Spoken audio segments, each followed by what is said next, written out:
Ayo pecah.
Kakang dipak-dipak disulungkan bakal tepati wong ayu Dewi Marawati.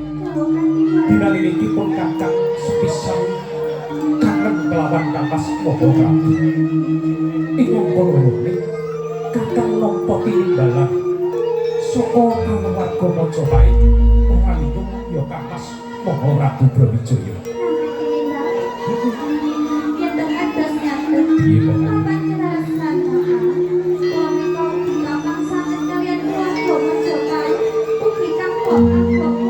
Yajeng Dewi Marawati.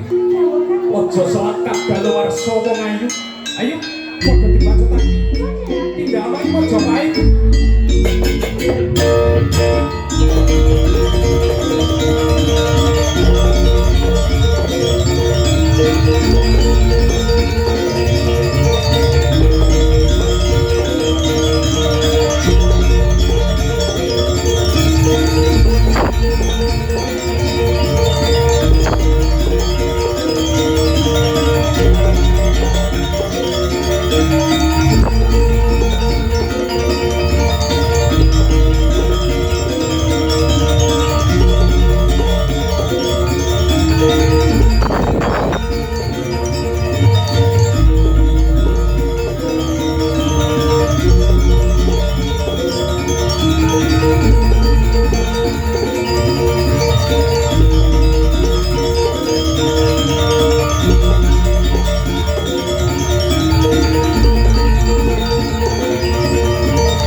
Diajeng Mairawati Kakang Jisulo coba terdulunen wae kabeh keluarga ana ing papan iki.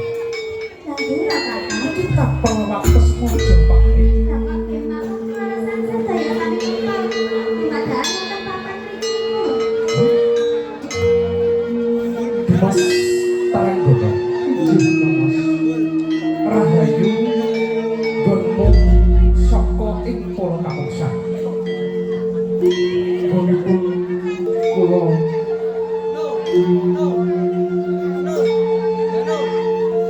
wonten ing papan mriki Mas. Sedaya sami rahayu. Yen kudu langsung. Dawa katimbangan kula. Sampun papan tamu Mas. Kula kaliyan Dimas kudu langsung menika rahayu Mas. Kudu nyani aja lenjak-lenjek menang-menang wae. Sakmenika radi gerah Mas. Sesati. Lah kok gerah terus nggih. Lah ya kuwi, iki gerah, iki saiki ya gawane Kang. Dimas kudu mirangi. Injih Kang Mas. Rodok maju kene kelawan ponakan kaya. Yen bocah loro iki tenang pokoke padha bagusi. Akeh sadurunge para wanidya kang lagi nandhang kasmaran lawan Sanatriya loro cacahe apa maneh si Taranggono.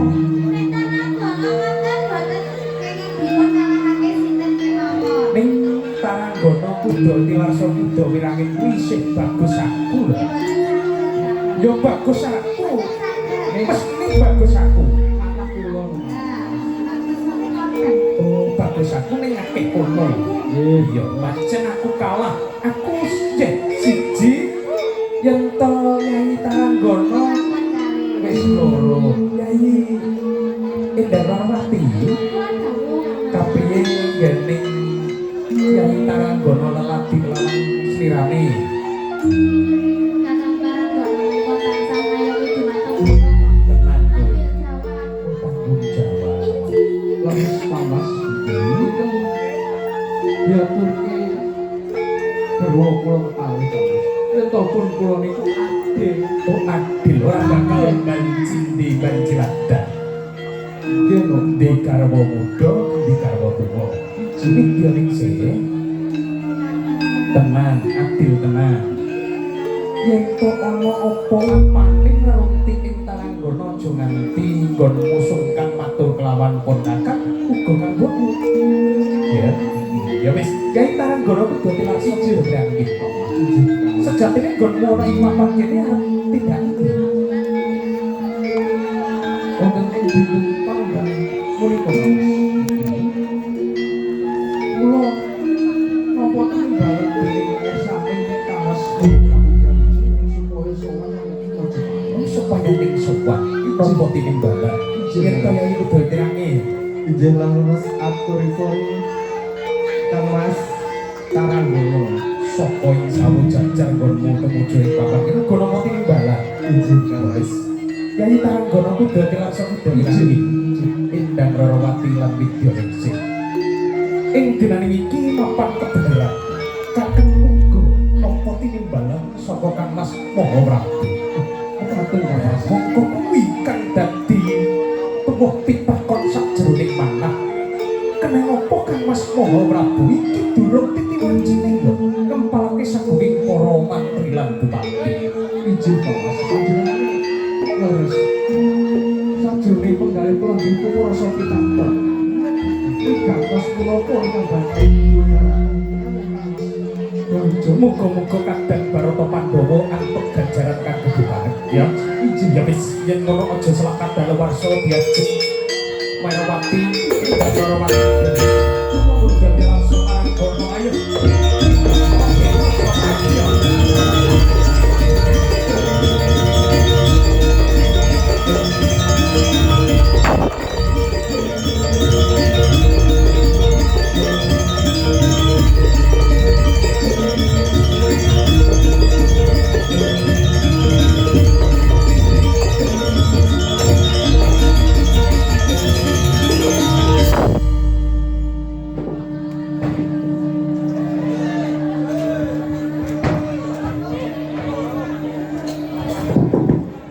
laju tindaki Sang Adipati Panji Suluh ingkang mintar saking Kadipaten Slibar ingkang arsa tumuju wonten ing Praja Majapahit singgih amur pengkawi kapastala Sang Mahaprabu